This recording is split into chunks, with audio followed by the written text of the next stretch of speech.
یہ واقعہ خود میرے ساتھ پیش آیا تھا جب میں، میرا دوست اور اس کی فیملی سیر کے لیے ہنزا گئے تھے۔ رات کا دوسرا پہر ختم ہونے کو تھا۔ ہم ناران سے 12-13 گھنٹے کا سفر کر کے علی آباد پہنچے، جو کہ ہنزا کا ایک پرسکون اور پہاڑوں سے گھرا ہوا علاقہ ہے۔ چونکہ وہاں کے لوگ صرف دن میں کام کرتے ہیں اور وہاں سردی بھی انتہا کی ہوتی ہے، جس کی وجہ سے وہاں بہت سناٹا اور وحشت پھیلی ہوئی تھی، اور اسی وجہ سے ہمیں کمرہ تلاش کرنے میں کافی دشواری ہوئی۔ کافی پھرنے پر بھی ہمیں کوئی ہوٹل پسند نہیں آ رہا تھا۔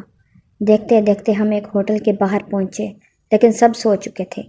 ہم نے اونچی آوازیں دیں تو ایک لڑکا آیا اور ہمیں کمرے دکھائے جو ہمیں پسند بھی آ گئے۔ سامان رکھنے کے بعد ہم اپنے اپنے کمروں میں چلے گئے۔ مجھے ایسا احساس ہوا جیسے مجھے کھڑکی سے کوئی دیکھ رہا ہے، لیکن جب میں نے باہر دیکھا تو وہاں کچھ بھی نہیں تھا۔ میں نے پردے ٹھیک کیے اور باہر کھڑا ہو کے اپنے دوست کا انتظار کرنے لگا تاکہ ہم کھانا لانے جا سکیں، اور اسی دوران مجھے ایسا احساس ہوا جیسے کوئی میرے بالکل پاس کھڑا ہے اور مجھے دیکھ رہا ہے۔ میں نے ادھر ادھر اچھی طرح دیکھا لیکن کچھ بھی نہیں تھا۔ میں نے اسے اپنا وہم تصور کیا اور ہم کھانا لینے چلے گئے۔ واپس آ کر ہم نے ساتھ کھانا کھایا، اور جب میں اپنے کمرے میں پہنچا تو دیکھتا ہوں کہ میرا سامان جہاں رکھا گیا تھا وہاں نہیں ہے، ان کی جگہ تبدیل کی جا چکی ہے اور سامان سلیقے سے رکھا ہوا ہے۔ یہ کام اس لڑکے کا ہو سکتا تھا۔ میں یہی سوچ رہا تھا کہ اچانک سے دروازہ کھٹکھٹانے کی آواز آئی۔ جب میں نے دروازہ کھولا تو باہر اتنا سناٹا تھا کہ اگر سوئی بھی گرے تو آواز کرے۔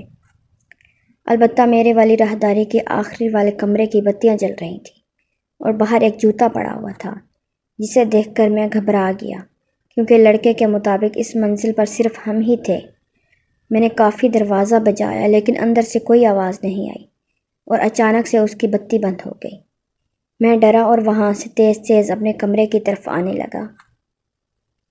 اچانک میری نظر باہر باغ میں لگے ایک بڑے سینگوں والے مارخور کے سر پر پڑی، جس کا منہ میری طرف ہی تھا،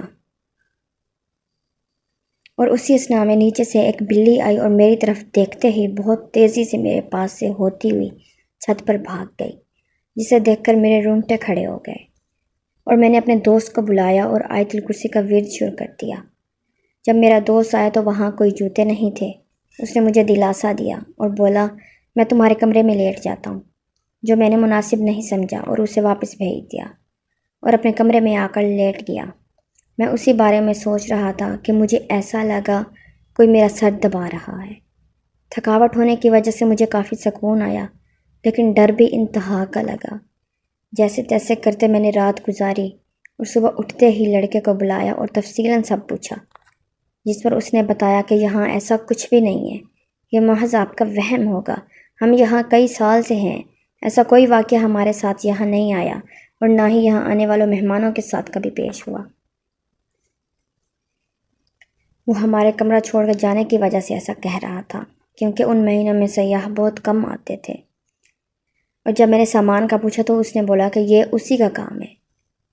تب میں نے اس کو اپنے کمرے میں جانے سے بالکل منع کر دیا، لیکن میں دروازہ بجانے اور بتیاں جلنے بجھنے والا معاملہ کیسے بھول سکتا تھا؟ خیر، ہم نے دن گزارا، اور رات کو پھر سے میں اپنے کمرے میں گیا تو میرا سامان پھر سے سلیقے سے رکھا ہوا تھا، جس پر مجھے غصہ بھی آیا اور حیرانی بھی ہوئی کہ میرے منع کرنے کے باوجود وہ لڑکا کمرے میں کیوں آیا۔ چونکہ رات ہو چکی تھی تو سوچا صبح پوچھوں گا۔ رات پھر کسی نے دروازہ بجایا۔ ڈرتے ہوئے جب میں نے دروازہ کھولا تو وہی سناٹا اور اسی کمرے کی بتیاں جل رہی تھیں، جسے دیکھ کر میری سانس بند ہونے کو آ گئی اور حلق بالکل خشک ہو گیا۔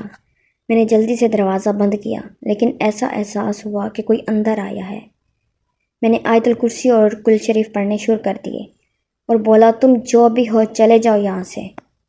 میں اسی ڈر سے لیٹ گیا اور سونے کی کوشش کرنے لگا، لیکن پھر گزشتہ رات کی طرح مجھے احساس ہوا کہ کوئی میرا سر دبا رہا ہے۔ وہ رات مجھے میری آخری رات لگ رہی تھی۔ جب صبح ہوئی تو میں نے لڑکے کو بلایا اور تھوڑا غصہ کیا کہ میرے منع کرنے کے باوجود وہ میرے کمرے میں کیوں گیا۔ اس نے ٹال مٹول کرنے کی کوشش کی، لیکن میں کافی بضد تھا۔ تب اس نے بتایا کہ یہاں ایک روحانی مخلوق رہتی ہے، جو کہ اس کے مطابق کبھی اس زمین کی مالکن ہوا کرتی تھی، لیکن وہ کسی کو پریشان نہیں کرتی اور نیک روح ہے۔ اور وہ بہت کم عیاں ہوتی ہے، اور سیاح نہ ہونے کی وجہ سے اسے ہم سے جھوٹ بولنا پڑا تھا۔ پھر ہم نے وہاں سے جانے میں ہی بہتری سمجھی، چونکہ وہاں کے لوگ بہت مہمان نواز اور خوش طبیعت ہوتے ہیں، تو میرے خیال میں وہ مہمان نواز روح تھی جو آنے والے سیاحوں کا خیال رکھتی تھی۔